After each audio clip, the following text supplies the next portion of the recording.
के प्रत्याशी भूतपूर्व यशस्वी मुख्यमंत्री माननीय भूपेश जी का। Congress party, Congress party, Bhupesh Baghel, Bhupesh Baghel.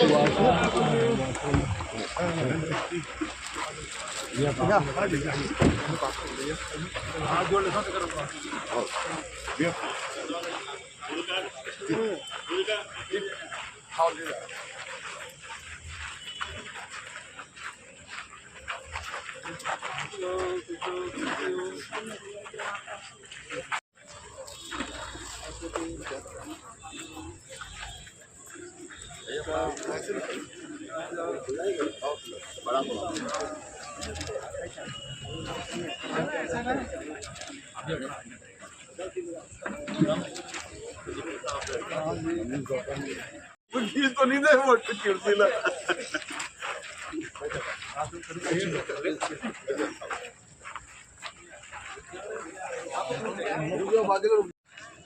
हमारे बीच माननीय भूपेश बघेल जी का आगमन हो गया है। कांग्रेस, कांग्रेस पार्टी, भूपेश बघेल। और दक्षिण ब्लॉक कांग्रेस कमेटी के सम्मानित कोषाध्यक्ष प्रकाश चंद जी जैन आए, स्वागत करें। पूर्व महापौर माननीय सुदेश देशमुख जी, चंद्रभान वाजपेयी जी,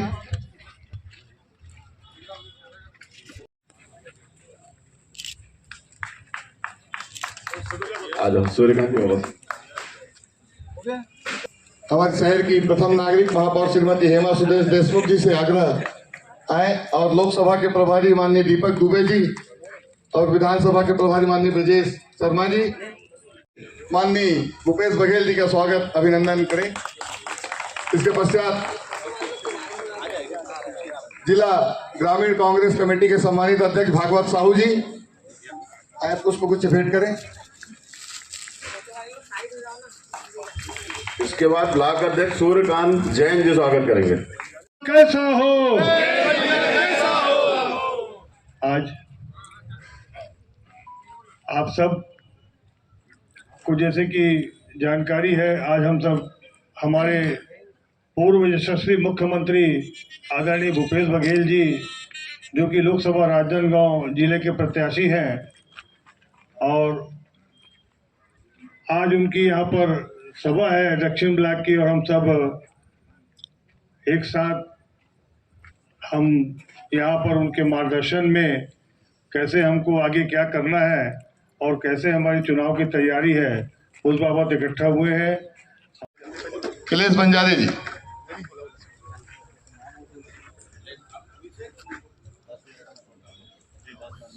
जोन प्रभारी डॉक्टर राकेश कुमार जी आए, स्वागत करें। नारायण सोनगेल जी हमारे राजनांदगांव की लोकसभा से कांग्रेस के प्रत्याशी बने हैं, हमारे लिए सौभाग्य का विषय है। निश्चित रूप से उनके कुशल नेतृत्व में, उनके कुशल मार्गदर्शन में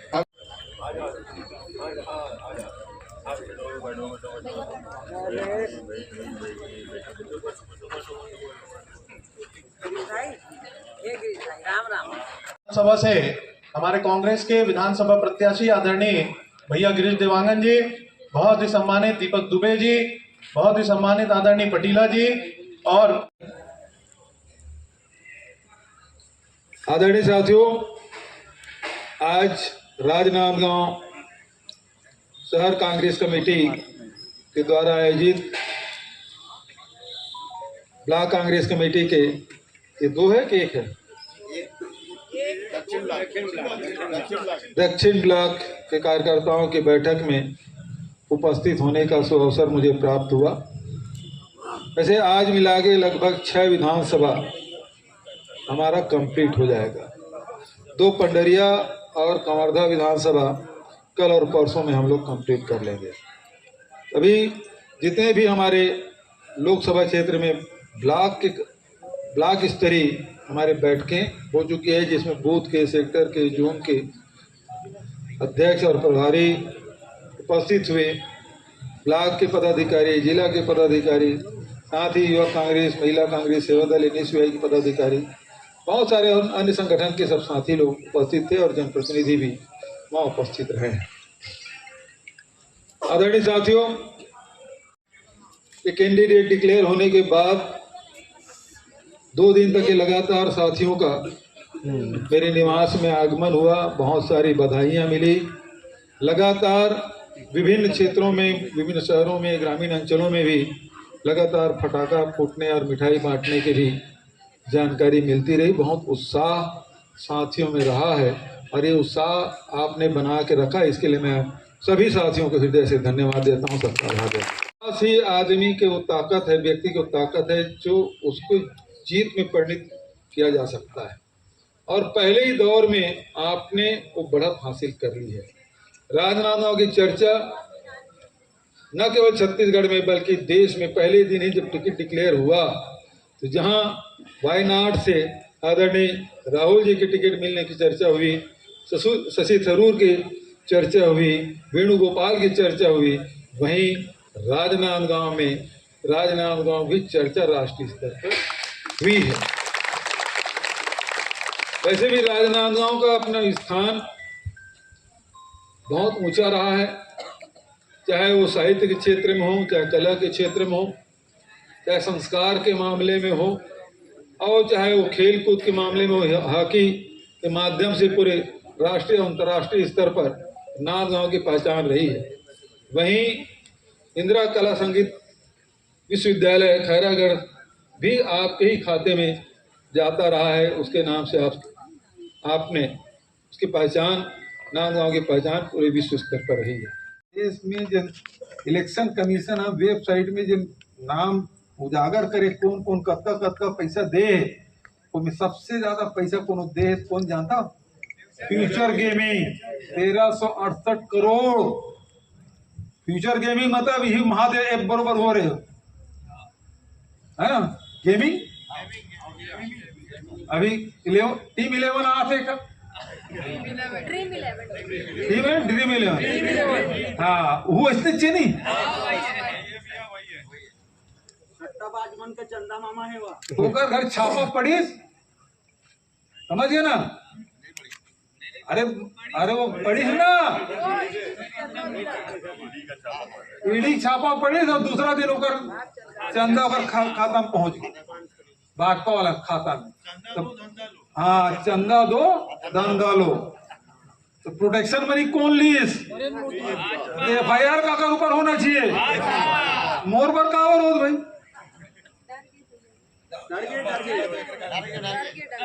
वैसे भी राजनांदगांव आंखों में है, अब मोर खिलाफ FIR होते EAW फरवरी से यह आए हुए है इस कार्यक्रम में, और EAW मोर खिलाफ FIR करिस फर्जी,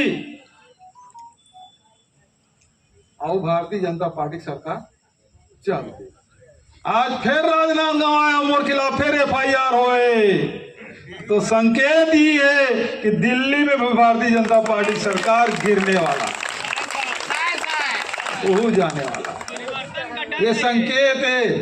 नहीं तो FIR 4 तारीख के पेपर में छपा 17 तारीख के, और यहाँ थाना में FIR होते तुरंत होकर वेबसाइट में अपलोड हो जाते नहीं, कंप्यूटर में अपलोड हो जाते।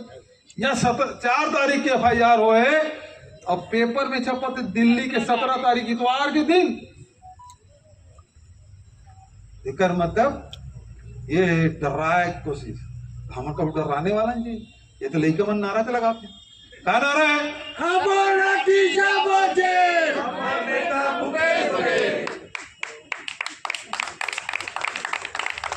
ये हमारा डरवाते, पुराना नारा है हमारा। डरवाई था ना, डरा जब तो एक बात थे कि डर उमल है तभी FIR करके बदनाम करे कोशिश करो, नहीं तो कार्रवाई हम करें और हमारे खिलाफ FIR, एक से बड़ी बात का हो सकता।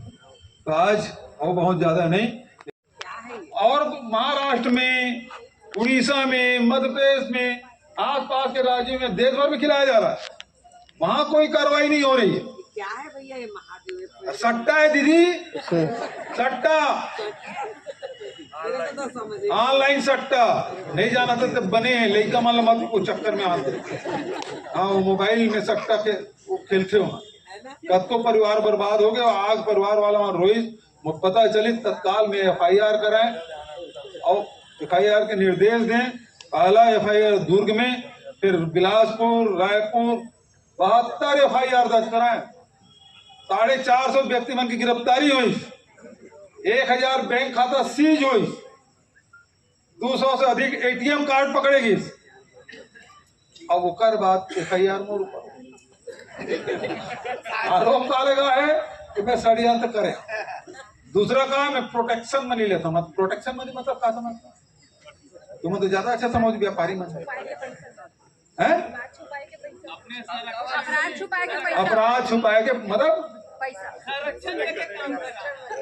मान लो रेती खनन हो थे, है ना, मुरम खुदाई हो थे, उन्हों को जुआ सट्टा होते, अवैध शराब होते, तो पुलिस वाला मन लेते एक करत रहा नहीं देखा था, है ना, दे दे ऐसे होते ही प्रोटेक्शन मनी के थे ना। तो एक चीज बता कि अतिक्रमण कार्रवाई करें हम तो प्रोटेक्शन मनी कौन दी? पूरा देश में अकेला राज्य है जहां कार्रवाई होए।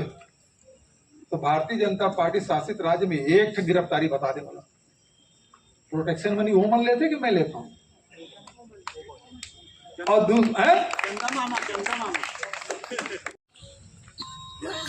उसमें पहले ही कह दिया कि महिलाओं को 1 लाख रुपया सालाना हर परिवार, मतलब 8,333 रुपया हर महीना। ये राहुल जी ने कहा और राहुल जी कहते हैं वो होता है। राहुल गांधी, ये बात समझ लीजिए। नौजवान साथियों से भी कहना चाहता हूं कि उन्होंने कहा कि जो डिप्लोमाधारी हैं, जिन्होंने डिग्री ली है, टेक्निकल एजुकेशन किया है, 30 लाख पद खाली है सेंट्रल गवर्नमेंट, उसको भरा जाएगा। और उसके बाद भी आपका नंबर नहीं लगता तो आपको भी 1 लाख रुपया सालाना दिया जाएगा।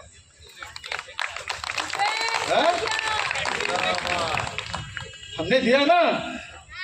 और यहाँ 3 महीने में जितने, हम 5 साल में जितनी योजनाएं शुरू किए थे वो सब बंद हो गया। गोबर खरीदी बंद हो गया,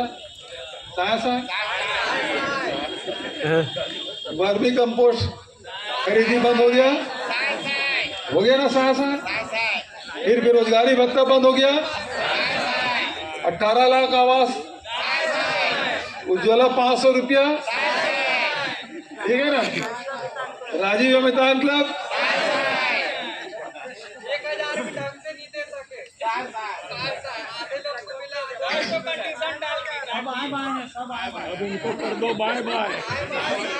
अब इसको भाई ऐसा है, ये लड़ाई आपकी अपनी लड़ाई, आपकी घर के हित की लड़ाई। जबकि हमारी सरकार थी, हम 2 घंटे के भीतर में किसानों की कर्ज माफ कर दिया तो 2500 रुपए देने का फैसला कर लिया 2 घंटे में, और आपको 3 महीना लगा। आप उज्ज्वला गैस 500 रुपए में देने की बात कही थी, कहीं है पता किसी को मिला? मातारी वंदना का तो चुनाव पहले ही पहली किस्त मिल गया था, बांटे थे ना 1000 रुपया चुनाव के तहत था, और उसके बाद कहां मिला? आप 3 महीने 4 महीने बीतने के बाद ये स्थिति आ गई। मान लीजिए जिस प्रकार से राशन कार्ड कटा, सत्यापन होगा, क्राइटेरिया बनेगी, और फिर वो जो 1000 रुपया मिल रहा है ना उसमें भी कटौती हो जाए। तो मान के चलिए, आज मैं कह रहा हूं, नोट कर लीजिए, ये होना ही है, क्योंकि दे नहीं सकते, चुनाव है करके तभी दिए, नहीं तो तारीख पे तारीख बदलते जा रहा। महिलाएं देख रही थी, अब मिलेगा, इस महीने मिलेगा, उस महीने मिलेगा, इस हफ्ते में आएगा, उस हफ्ते में आएगा, तारीख पे तारीख, यही स्थिति थी। तो समझिए लोकसभा चुनाव होने दीजिए, फिर उसके बाद क्राइटेरिया बनेगा, राशन कार्ड जैसे कटा वैसे फिर से कटेगा। मैं नाम साथियों से कहना चाहता हूं, ये जो महिलाओं को पैसा मिल रहा है वो मिलता रहे। जो किसानों को पैसा, किसानों बोले 900 रुपया, वो चुनाव तक के है, उन्होंने इतने कहा 5 साल देंगे, 3100 रुपये में धान खरीदेंगे, यही बोला है ना। आपको याद है हमारे शासन के पहले क्या था? चुनाव साल में बोनस और 3 साल बोनस। बस चुनाव समय भर दे देते थे, उसके पहले नहीं मिलता था, उसके बाद नहीं मिलता था। तो यदि ये मिलता रहे तो आवाज उठाने के लिए, लड़ाई लड़ने के लिए आपको एक साथी चाहिए। वो साथी भूपेश बघेल ही है। उस समय भी राशन कार्ड आपके कटने नहीं दिया था, और आज भी कह रहा हूं, इसको नकेल डालने के लिए भूपेश बघेल जरूरी आया होगा। दुनिया में मंदी आया होगा, लेकिन छत्तीसगढ़ में कहीं कोई मंदी नहीं आया। कोई व्यापारी बता दे उसका व्यापार नहीं चला। कोरोना काल में भी मंदी का असर नहीं पड़ा।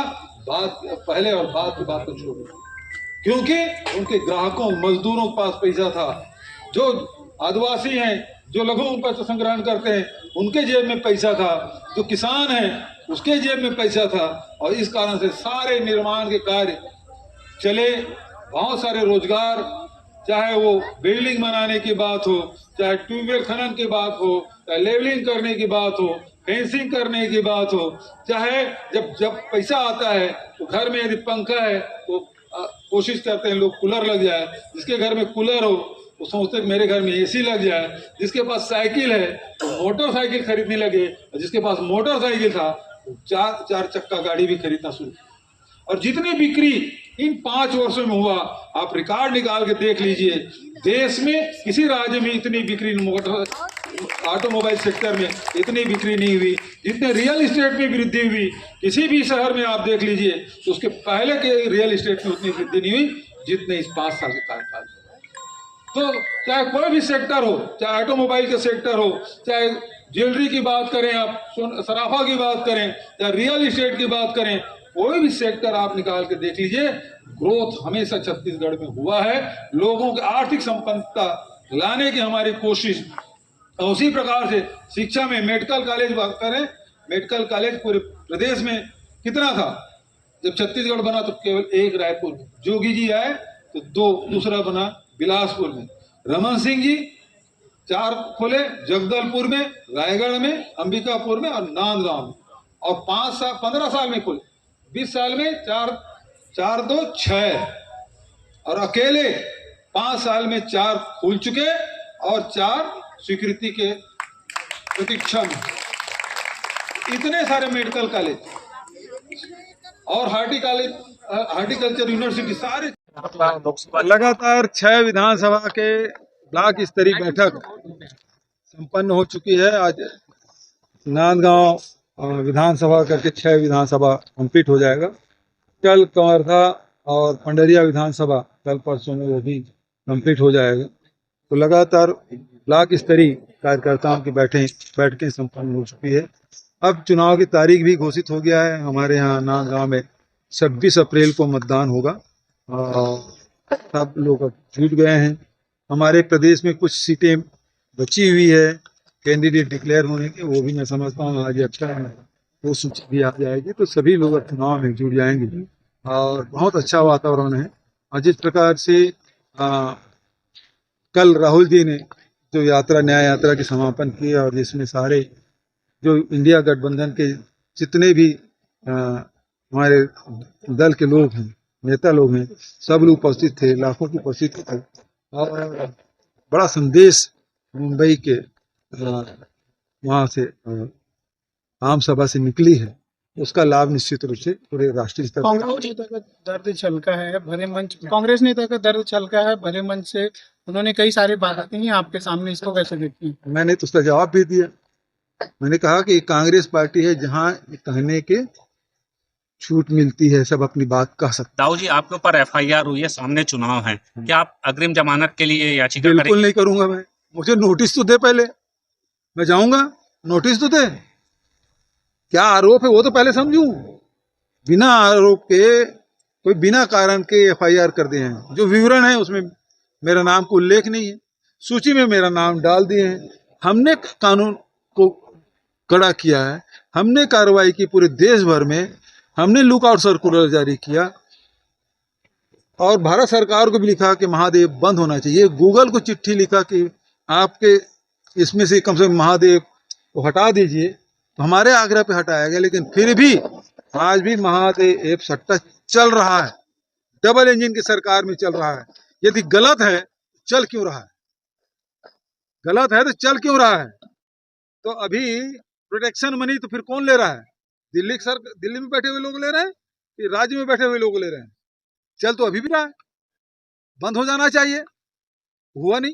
संतोष पांडे ने बातें कही, उन्होंने कहा कि यहाँ से लेकर जो रास्ते बनते 10 जनपद तक के, ये छत्तीसगढ़ एटीएम रहा है। और मतलब आपने ऐसा कह रहे थे कि वो आपने एक प्रेस वार्ता ली, आपने आपको स्पष्टीकरण दी। मैंने प्रेस वार्ता करके ये है कि इतने डरे हुए लोग हैं कि 4 तारीख FIR करते हैं, पोर्टल में नहीं, अपने वेबसाइट में नहीं डालते, दिल्ली का पत्रकार उसको छापता है, तो कितने डरे हुए हैं। क्योंकि आप यदि सही होता तो तत्काल उसको अपने वेबसाइट में डालना था, क्यों नहीं डालें? और आजकल तो उद्योग चल रहा है, ट्रांसफर उद्योग अभी बंद हुआ, आचार संहिता लग गया और वसूली चल रही है। अभी एक बड़े होटल में कद्दावर मंत्री लोग बैठते हैं और उसे कलेक्शन वाले बैठते हैं, सारे लोगों को बुला बुला के वसूली चल रहा है, पूरे वसूली। मतलब मुझे तो जानकारी मिली है कि राइस मिलर को प्रति क्विंटल 30 रुपया मांगा जा रहा है और उद्योगपतियों से करोड़ों रुपया ये लोग दबाव पूर्वक ले रहे हैं। तो इसमें ईडी वाले कब कार्रवाई करेंगे?